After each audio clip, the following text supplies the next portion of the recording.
My name is Eleanor Matthews, and I'm 79 years old.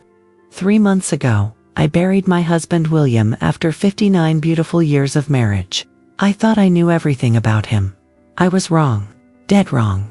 I'm sitting here in our home in Pine Ridge, Oregon, holding a letter that's turned my entire life upside down. My hands are shaking as I tell you this story because what I discovered about my husband. It's changed everything I thought I knew about our life together. It started with a phone call last week. A woman named Dr. Sarah Chen called me out of the blue. She said, "Mrs. Matthews, I believe your husband saved my life 60 years ago. But there's something you need to know about who he really was." Those words hit me like a freight train. I thought she had the wrong number. My William was a small-town doctor, quiet and gentle. He never saved anyone's life in some dramatic way. Or so I thought. Let me start from the beginning. It was 1962, and I was just 19 years old, working as a secretary at Boston General Hospital. I had dreams of becoming a nurse, but my family couldn't afford the training. I was filing medical charts when I first saw him. Dr. William Matthews walked into that filing room like something out of a movie. He was 28, tall with the kindest blue eyes I'd ever seen. When he smiled at me, I swear my heart stopped beating for a moment. "Excuse me, miss," he said in this gentle voice. "I think you dropped this." He was holding a pen I hadn't even realized I'd lost. Such a small thing, but the way he looked at me when he handed it back. I knew right then that my life was about to change forever. He started bringing me coffee every morning. Not just any coffee, he somehow remembered exactly how I liked it. 2 sugars, just a splash of cream, and he'd leave these little notes. "For the angel who brightens my day," or "Hope this brings a smile to your beautiful face." I kept every single one of those notes. I still have them in a shoebox in my bedroom. After all these years, they still make me cry.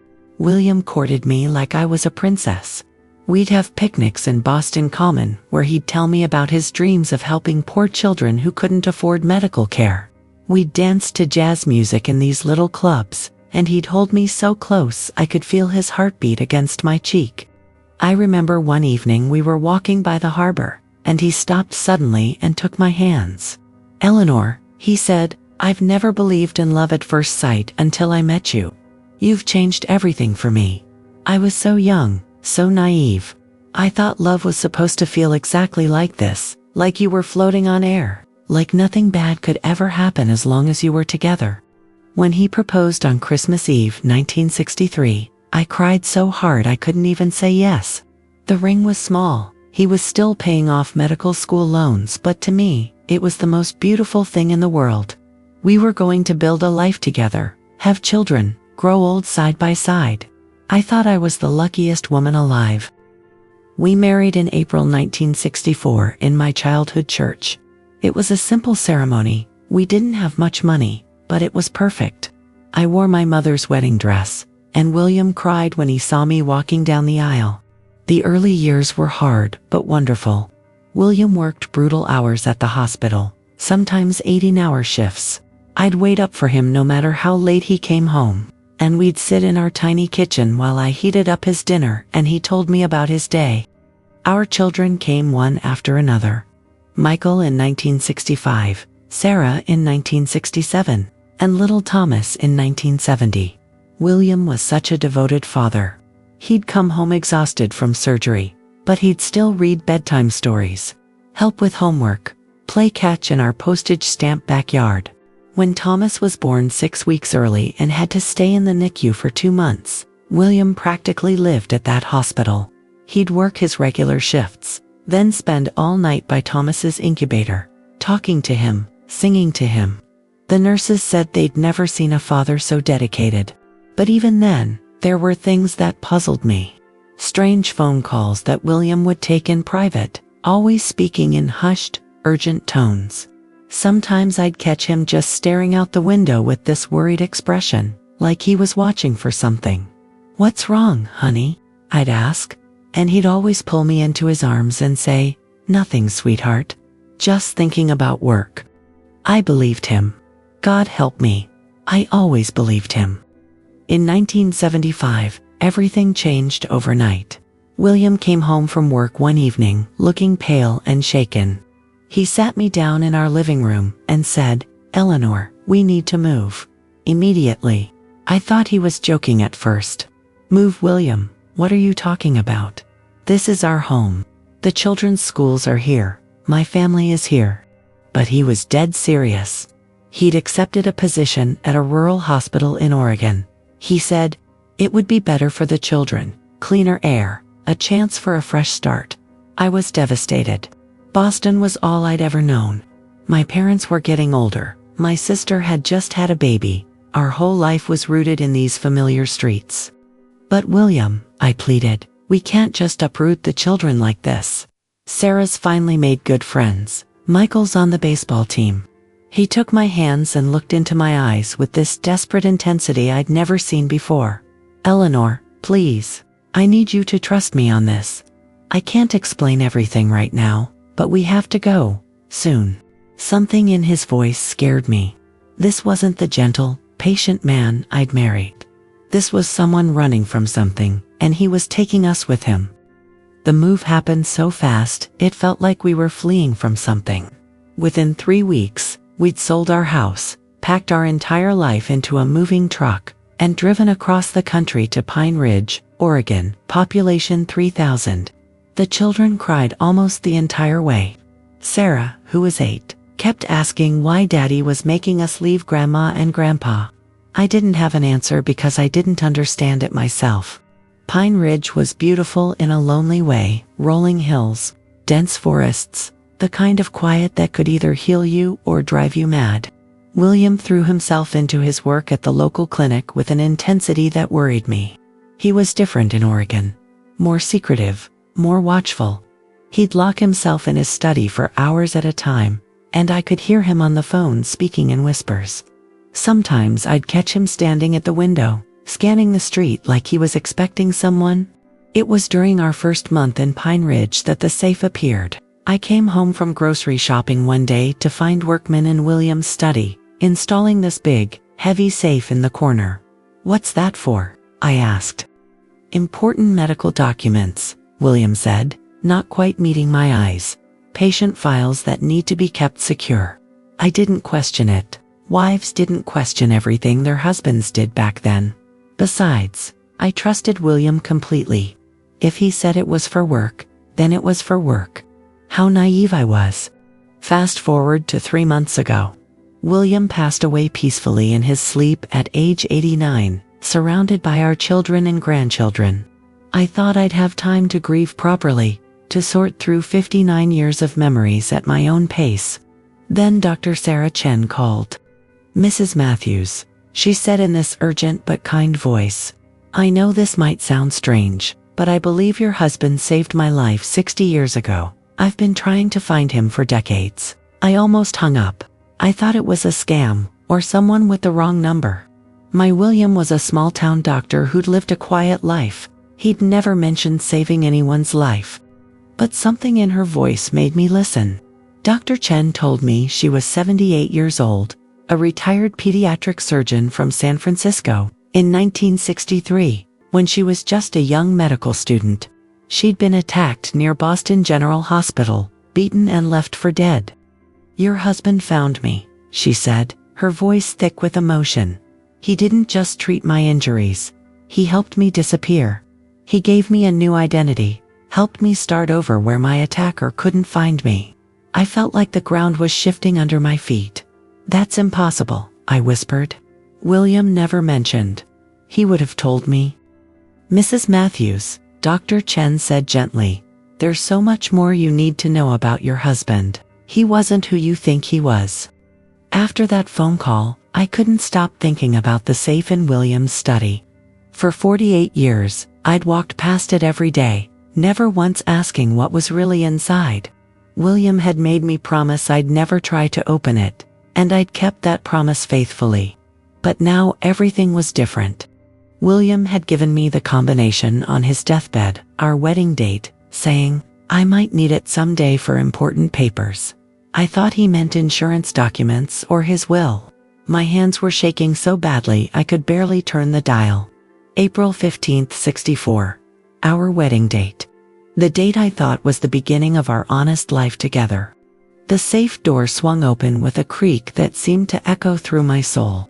What I found inside destroyed everything I thought I knew about my life.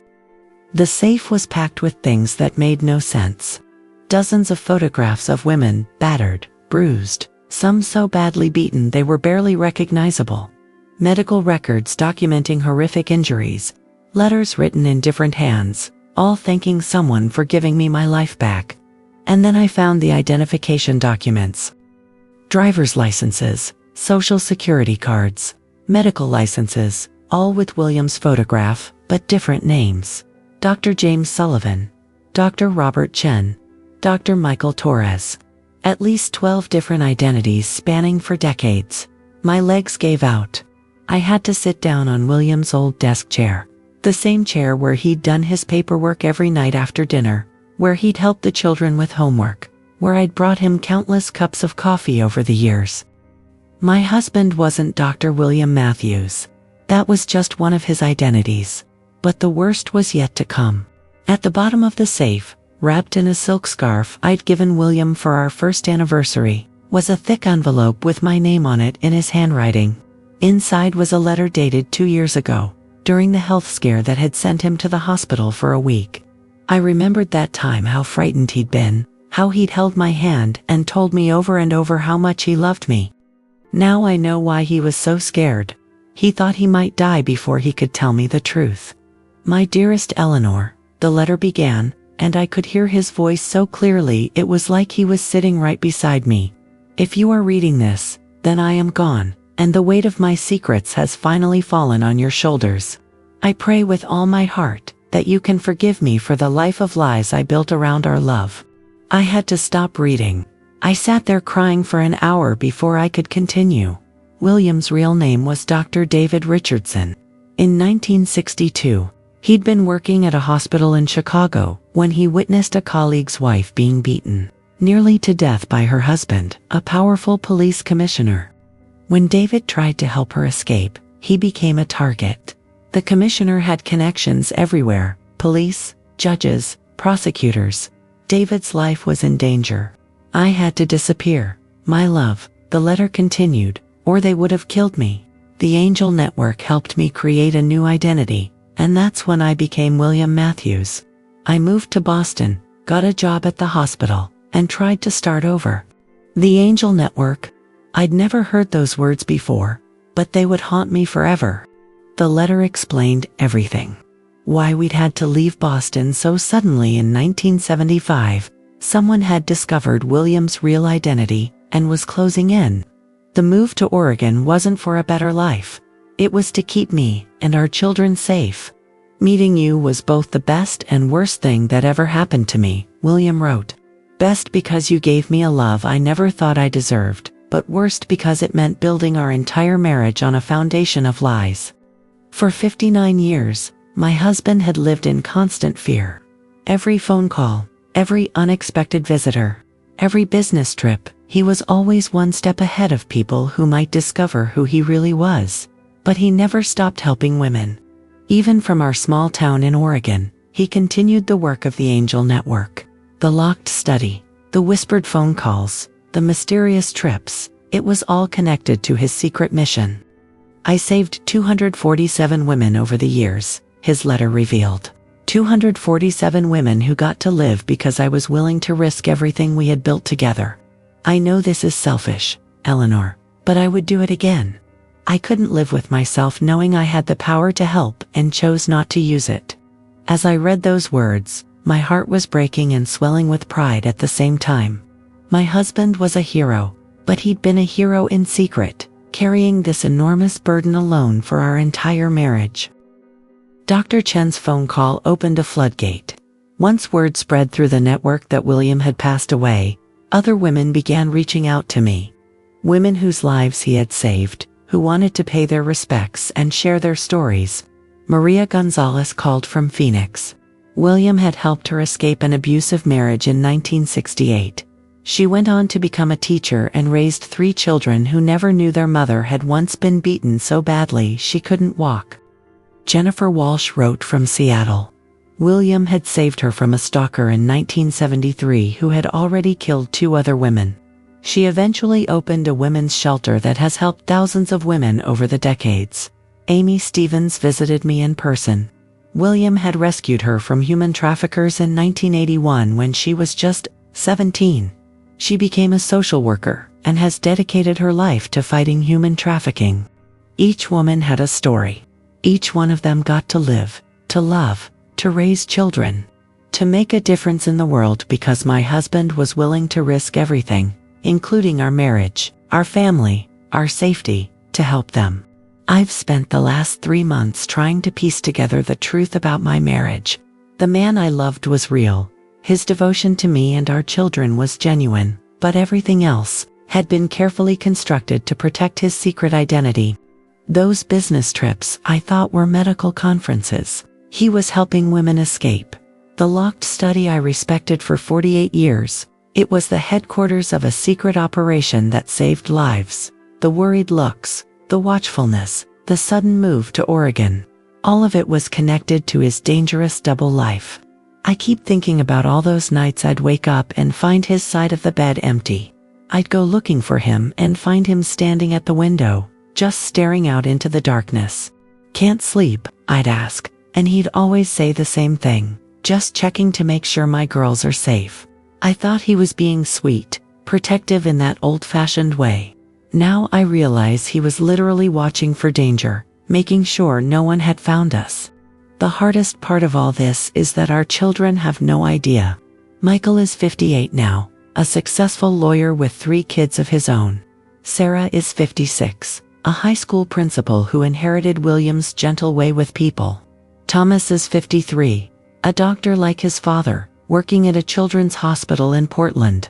They knew their father as a quiet, devoted family man who worked hard and loved us deeply. That was true, but it was only part of the truth. I haven't told them yet. I don't know if I ever will. What would be the point? Their father is gone, and they have beautiful memories of him. Why burden them with the knowledge that their entire childhood was built on a lie? But sometimes I catch myself looking at them differently now. Thomas especially, he looks so much like William at that age. I wonder if he has the same capacity for sacrifice, the same willingness to risk everything for what's right. I wonder if any of us really know the people we love most. Some days I'm angry, furious that William kept such enormous secrets from me for our entire marriage. All those years I worried about ordinary things, paying bills, the children's grades, whether he was working too hard while he was carrying the weight of the world on his shoulders. I feel betrayed, lied to, like our whole life was some kind of elaborate performance. But other days, I'm overwhelmed with pride. My husband saved 247 women. Think about that number. 247 women who went on to live full lives, who had children and grandchildren, who made contributions to the world, who experienced love and joy because William was brave enough to help them. How many lives is that, really? Those 247 women probably had hundreds of children and grandchildren. Thousands of people exist today because of what my husband did in secret. The women William saved have stayed in touch with each other over the years. They call themselves William's Angels. They've established a scholarship fund for women escaping domestic violence, and they've helped hundreds more women find safety in new lives. Dr. Chen told me that many of the women William saved went into helping professions themselves: nursing, social work, teaching, counseling. His influence rippled out in ways he never could have imagined. "Your husband didn't just save our lives," Dr. Chen told me. "He taught us that one person's courage can change everything. We've spent our lives trying to pay that forward. There's even a secret network of safe houses across the country, all funded and operated by William's Angels. They've helped over 3,000 women in the past 30 years, all in memory of the quiet doctor who risked everything to help them escape." My husband's legacy isn't just our 3 children and 7 grandchildren. It's thousands of women who are alive and free because he couldn't stand by and watch suffering. But I'm left with so many questions that will never be answered. Did William ever want to tell me the truth? Were there times when the burden of secrecy almost broke him? How many nights did he lie awake beside me, wanting to share this enormous part of his life but knowing he couldn't? And the question that haunts me most, if I had known, would I have been strong enough to handle it? Would I have been able to live with the constant fear, the danger, the knowledge that we might have to run again at any moment? I'd like to think I would have stood by him. I'd like to believe that I could have been his partner in this work, not just an unknowing victim of his deception, but I'll never know for sure. I've been thinking a lot about love lately. For 59 years, I thought love meant sharing everything, having no secrets, building a life of complete honesty and trust. But maybe real love is more complicated than that. Maybe real love is sacrificing your own need for honesty to protect the people you care about. Maybe it's carrying impossible burdens alone so your family can sleep peacefully at night. William loved me enough to lie to me every single day for 59 years. He created an entire false identity, moved us across the country, and lived in constant fear, all to keep me and our children safe. Is that betrayal or devotion? I honestly don't know anymore. Here's what I keep coming back to. The man I fell in love with was real. The William who brought me coffee every morning, who cried when our children were born, who held my hand through my father's funeral and my cancer scare and every difficult moment of our life together. That man was genuine. His love for me was real. His devotion to our family was real. His gentleness, his compassion, his terrible jokes that made me groan and laugh at the same time. All of that was real. The secrets, the lies, the hidden identity, those were just the armor he wore to protect the life we built together. When I look at our wedding pictures now, I see something different. I used to see a young couple full of hope and innocence. Now I see a man who had already sacrificed everything once for what was right, choosing to risk it all again for love. I'm 79 years old, and I'm just now learning what love really looks like. It's messier and more complicated than I ever imagined. It's sacrifice and secrecy and impossible choices. It's loving someone so much that you're willing to lie to them every day to keep them safe. William died 3 months ago, but in some ways, I feel like I'm just meeting him now. The real him. The man who saved 247 women and raised 3 beautiful children and loved me with a fierceness that required him to hide the most important part of himself. I miss him more than ever, but I'm also grateful beyond words. I got to be loved by a hero. I got to share my life with someone whose courage changed the world, even though I never knew it at the time. Some people might say our marriage was built on lies. I say it was built on love so deep that he was willing to carry any burden to protect it. That's not betrayal, that's devotion. And even now, even knowing everything I know, if I could go back to that filing room at Boston General Hospital in 1962, and that handsome young doctor offered me his pen again, I would take it. I would choose him again. Secrets and all. Because some loves are worth everything. Even the truth.